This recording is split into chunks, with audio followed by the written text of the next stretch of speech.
इसमें ऐसा है कि 14/7/2026 को हमारे सयाजीगंज विस्तार में एक तासिब कॉम्प्लेक्स नाम की एक बिल्डिंग है जिसके थर्ड फ्लोर पे एक मकान में जो है उसका ताला तोड़ के और वहाँ से घरफोड़ की घटना को जो है अंजाम दिया गया था। तो उसमें जो विगत बाहर आई थी उसमें ऐसा था कि जो ओनर थे वो बाहर थे 2-3 दिन से, और एक लॉकर जो है एक आरोपी जो है लेके गया था जिसमें लगभग 51 तोला सोना और 400 ग्राम जितनी चांदी की प्लेट और 40,000 जैसा रोकड़ा जो है सामने आया था कि इतना वो लॉकर के साथ ही उसको ले गया है। तो जैसे ही पुलिस को ये इन्फॉर्मेशन मिली तो क्राइम ब्रांच की टीम्स जो है वो एक्टिवेट हो गई। तो जब हमने सीसीटीवी फुटेजेस चेक किए तो हमें एक आदमी जो है वो आता हुआ दिखाई देता है जिसने मास्क से अपना पूरा फेस जो है वो ढका हुआ है और कैप लगा रखा है।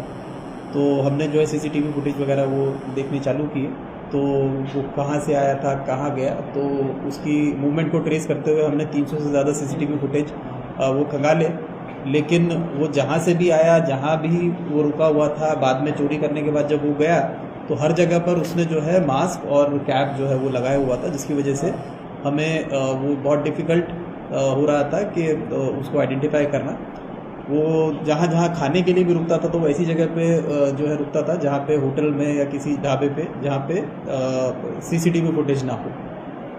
लेकिन हमने जो है टेक्निकल इनपुट्स और ह्यूमन इनपुट्स के हिसाब से जब एक हमें बात में ऐसी मिली कि ये शायद मुंबई से आया हो सकता है, तो हमने मुंबई में जो है अपनी टीम भेजी। तो रेलवे स्टेशन पे हमने कैमराज देखे तो वहाँ पर एक जगह पर ये जो है ट्रेन में बैठता हुआ दिखाई देता है, वहाँ पर इसका फेस हमें आइडेंटिफाई हो जाता है। फिर हमने रेलवे के रिकॉर्ड्स भी चेक किए तो इसका जो है नाम हमें मिल गया।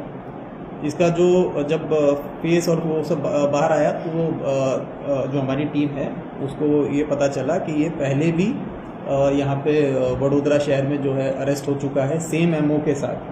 पहले भी ये जब आया था तो इसने सेम घटना को अंजाम दिया था, दिन में ही घरफोड़ ही करता था और घरफोड़ करके वो चले जाता है।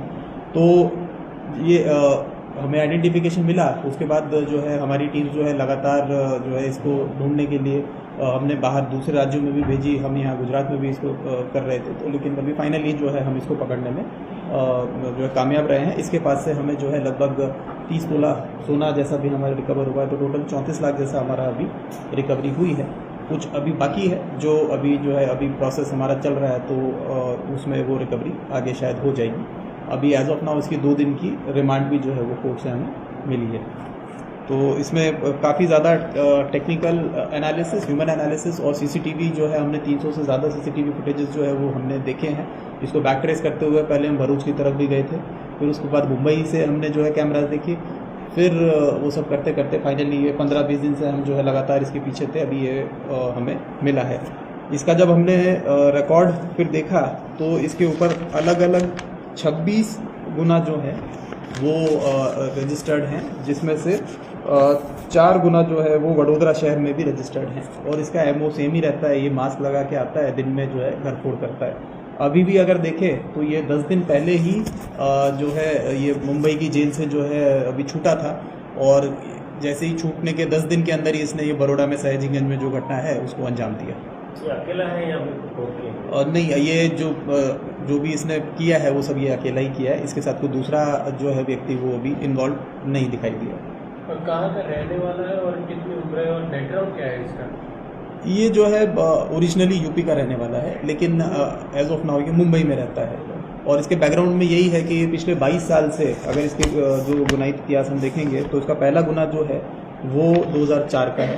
तो तब से ये जो है लगातार मुंबई में ही कम से कम इसके ऊपर जो है लगभग 15 से ज़्यादा गुना जो है वो मुंबई में ही रजिस्टर्ड हैं। 4 जैसा मैंने बताया कि वडोदरा में रजिस्टर्ड हैं।